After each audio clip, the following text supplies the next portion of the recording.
Now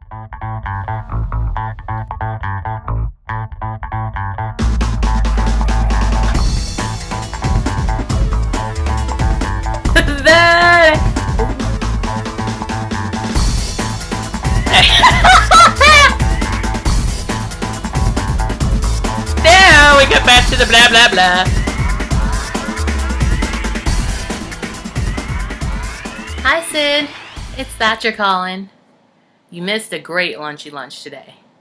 We'll see you at the next one. Maybe.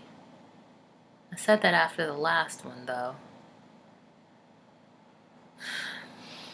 Do you remember how we started Lunchy Lunch? Technically, you made me organize it after you pulled me out of my lost weekend.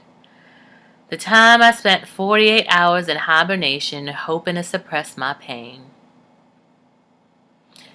That Friday night, I came home late, drained from the day-long mobile gaming summit I had attended. All I wanted to do was crash on this very couch, alone. I slinked around my apartment trying not to wake my husband. I took a shower, put on my fuzziest jammies, and parked my tuchus on these cushions. I stared at the blank TV screen for a while, seething about the events of the day, wondering why bad things happen to good people like me. I soon grew tired of my thoughts and scanned my video library for a method of escape. I spotted a fitting selection for the evening's viewing. My stack of VHS tapes labeled Are You Afraid of the Dark? A collection of the first 5 seasons of the spooky 90s television series, complete with SNCC commercials. While the first cassette started playing, I arranged my snacks on the living room carpet within reaching distance.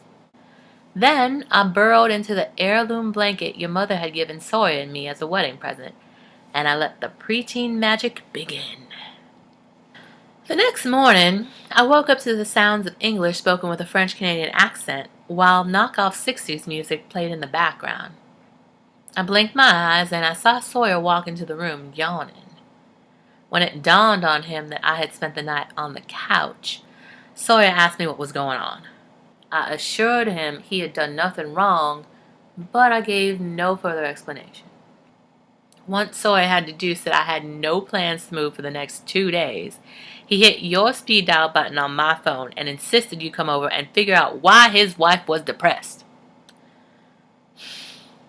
Right before the tale of the dream machine started, you entered our apartment with your overnight kit and sleeping bag in hand.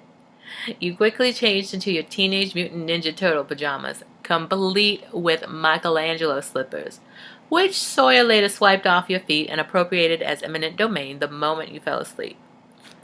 For the rest of the day, Sawyer hid out in the bedroom playing some MMO MMA game on his computer, while you sat next to me in the living room.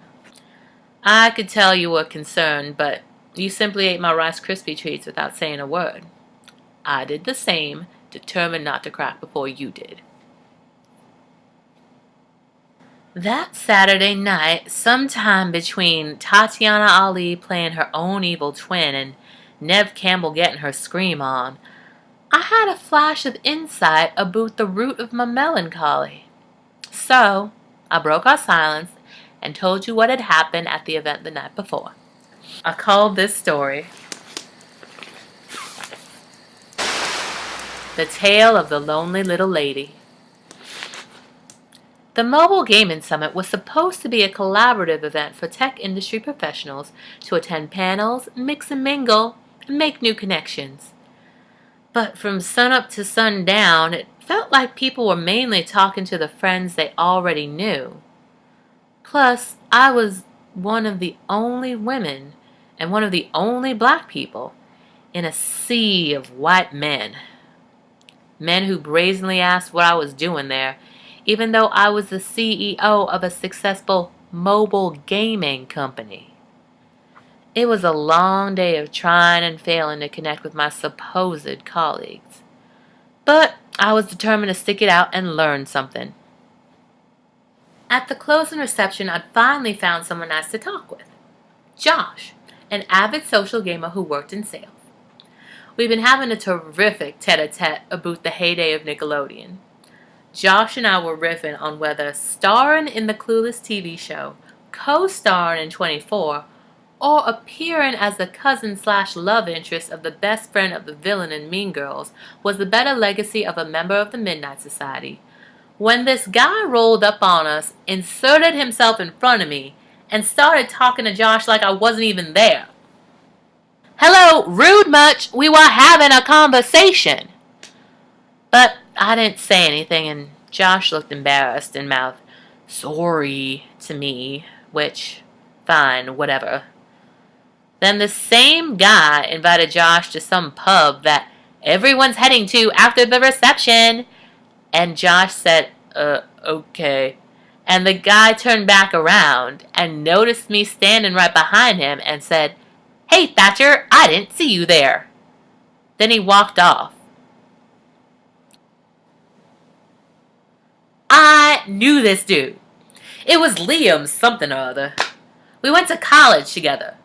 Not like I'd been a biology major and he'd been a concert violinist at a ginormous university.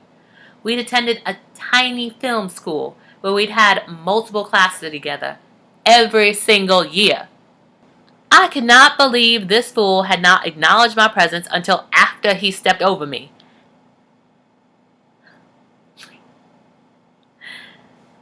The way you reacted when I told you the story. You leaped up from the couch, furious, ready to hunt down Liam and give him a good what for, shouting, "Nobody picks on my little sister but me!" I pointed out that despite the convoluted family tree, I wasn't actually your little sister, and you said, "It's close enough." Then, when I told you that this disrespect happens to me on a regular basis at these kind of events, you grew sad. I told you the same thing happens to Finn too. Even though Finn and I had built a profitable tech company with little more than moxie and chutzpah, people devalue us, disregard us, or straight up ignore us because we're not white or male. Other gross stuff happens to Finn because of how she looks, but I'm not going to delve into a battle against yellow fever. That's why I was on the couch. After having perpetuated my own insanity by attending yet another game industry event, hoping for a different result, and leaving bummed out, I wanted to spend the weekend holed up with something warm and familiar. To Sawyer's dismay, I did not have him in mind. But why are you afraid of the dark? Why had my interest been captured by a group of Canadian kids, whose parents clearly didn't give a crap about them, tell ghost stories around a fake campfire? I slowly understood that my nostalgia for the show was not just about returning to a simpler period of my childhood. It was also about the people on the screen and how I thought my life would continue to be. The Midnight Society wasn't perfect, but it did have a diverse cast of characters. There were girls and boys of different colors who all got along. They were friends who respected each other. Everyone's story was valued. There was that time when Eric called Betty Ann's tales boring because they all ended happily ever after. But he never insinuated that she didn't belong there because she didn't fit the alleged profile of a storyteller. Plus, Eric was gone by the second season. Giving words to my feelings helped me exit my poopy mood. Unfortunately, that mood transferred to you.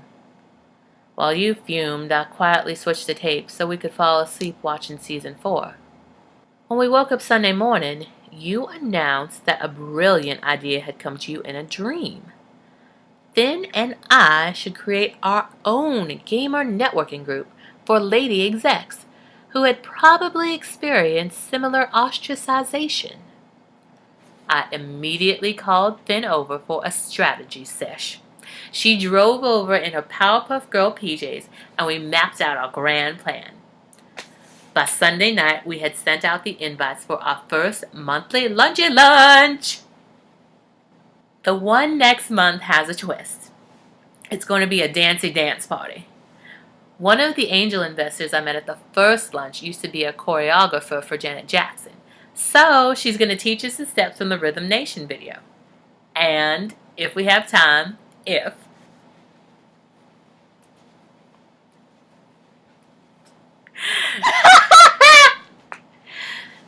so you better show up this time.